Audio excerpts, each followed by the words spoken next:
चेहरे की एक्नी से निजात बहुत आसान है अगर आप इसकी वजह को समझ लेते हैं। एक्नी बनती क्यों है? हमारे चेहरे की जिल्द पे सेबेशियस ग्लैंड्स मौजूद हैं जो ऑयल पैदा करते हैं और इस ऑयल को सीबम कहते हैं। सीबम हमारी स्किन का नेचुरल मॉइस्चराइजर है। ये बालों और जिल्द को खुश्क होने से बचाता है। एक्नी बनने की वजह एक बहुत इंपॉर्टेंट विटामिन की कमी है जिसके बारे में इस वीडियो में तफसील से बात होगी और ऐसी 6 बातें जिन पे अमल करके ना सिर्फ एक्नी को आप खत्म कर पाएंगे बल्कि इसके दोबारा होने को भी रोक पाएंगे। एक्नी की वजह समझ लेते हैं। एक्नी में सेबेशियस ग्लैंड इन्फ्लेम्ड हो जाता है, सूज जाता है, इसका साइज बढ़ जाता है और ये ज्यादा सीबम पैदा करने लगता है। स्किन ऑयली हो जाती है। इसके साथ ही एक बैक्टीरिया प्रोपियोना बैक्टीरियम या पी बैक्टीरियम एक्नेसिस का नाम है, ये इन्वॉल्व हो जाता है। ये आमतौर पे स्किन पे रहता है, आम हालात में हार्मलेस होता है, फ्रेंडली बैक्टीरिया में शुमार होता है, स्किन पे गुड बैक्टीरिया की पॉपुलेशन को मेंटेन रखता है। इस बैक्टीरिया की खुराक सीबम है। तो जब ग्लैंड इन्फ्लेम्ड होता है, सूज जाता है, ज्यादा सीबम पैदा होता है, इसकी वजह से एक्नी बैक्टीरिया की तादाद में इजाफा होता है और ये बैक्टीरिया आम हालात में हमारे इम्यून सिस्टम के साथ, हमारे मुदाफियती निजाम के साथ हार्मनी में रहता है। सिग्नल्स एक्सचेंज होते हैं मॉलिक्यूल्स की सूरत में, फ्रेंडली रिलेशनशिप में रहता है। लेकिन यहाँ इनकी तादाद में इजाफा इम्यून सिस्टम को ट्रिगर कर देता है। इम्यून सिस्टम एक्टिव होता है, इम्यून रिस्पॉन्स पैदा होता है जो वजह बनता है रेडनेस की, इन्फ्लेमेशन में मजीद इजाफा होता है, पिंपल्स बनते हैं। अब ये पूरा साइकिल हो ही क्यों रहा है? क्यों सीबम ज्यादा पैदा हो रहा है? क्यों एक्नी बैक्टीरिया बढ़ रहे हैं? इसकी वजह हार्मोनल इम्बैलेंस, पीरियड्स में, प्रेगनेंसी में, पीसीओएस में, किसी मेडिकेशन की वजह से या फिर हार्मोनल शिफ्ट जैसा कि प्यूबर्टी में, बलूगत की उम्र आते ही एंड्रोजन्स की तादाद में इजाफा, सेक्स हार्मोन्स का स्पाइक करना और एक बहुत अहम हार्मोन इंसुलिन का बड़ा होना। क्योंकि जब आपकी डाइट में बहुत ज्यादा कार्ब्स होते हैं तो इंसुलिन लेवल्स हर वक्त बढ़े रहते हैं और high insulin levels high androgen levels की वजह बनते हैं। एंड्रोजन्स मतलब सेक्स हार्मोन्स। तो नंबर 1 वजह है हाई कार्ब डाइट और एक और अंडररेटेड वजह है जिसपे कम बात की जाती है, वो है खाने की फ्रीक्वेंसी ऑफ ईटिंग या snaking.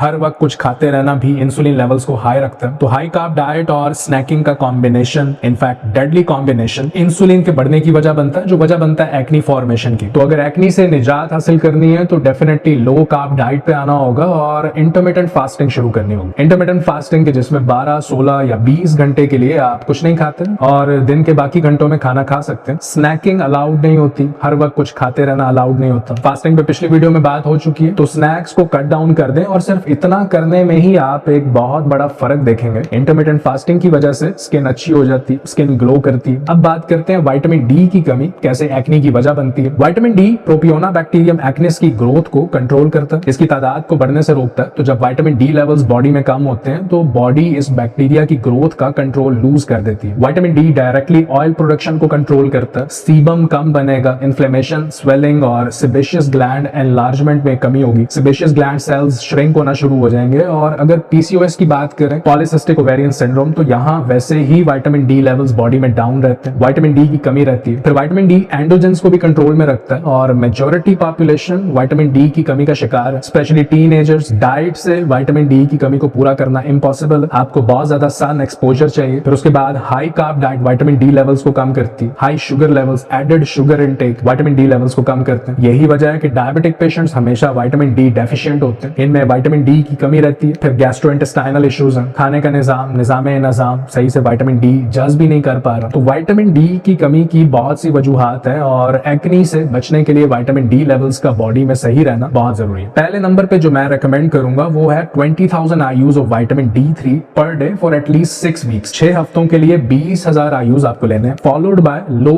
Carb diet. Pasta, pizza, burgers, चना व आटा, मैदा, चावल, समोसा, पकोड़ा, इनसे बचना है क्योंकि ये ब्लड शुगर लेवल्स को बढ़ाती हैं और high sugar levels acne bacteria की तादाद में इजाफे की वजह बनते हैं जो हम नहीं चाहते। इंटरमिटेंट फास्टिंग शुरू करें। अब यहाँ तक आते ही इतना फर्क पड़ जाएगा, आपके एंड्रोजन्स बेहतर हो जाएंगे, आपकी इंसुलिन सही हो जाएगी। और फिर स्किन को स्क्रब ना करें। ये मत सोचें कि स्किन पे बैक्टीरिया है या ज्यादा ऑयल है तो साबुन के साथ या कोई मेडिसिन लगा के रगड़ के साफ करना जरूरी है। ऐसा नहीं करना, कुछ वर्क नहीं करेगा, पहले से ज्यादा वर्स हो जाएगा अगर आप स्किन को ज्यादा स्टेरिलाइज करेंगे। अगले नंबर पे है cod liver oil. Cod liver oil में विटामिन डी तो मिलता ही है, इसके साथ साथ विटामिन ए भी मिलता है जो एक्नी को हील करने में बहुत मदद करता है। फिर उसके बाद fatty fish, trout, pomfret, salmon. Fatty fish को अपनी डाइट में जरूर शामिल करें क्योंकि ये विटामिन डी का बहुत अच्छा सोर्स है। इस वीडियो तक के लिए इतना ही, अपना ख्याल रखिए।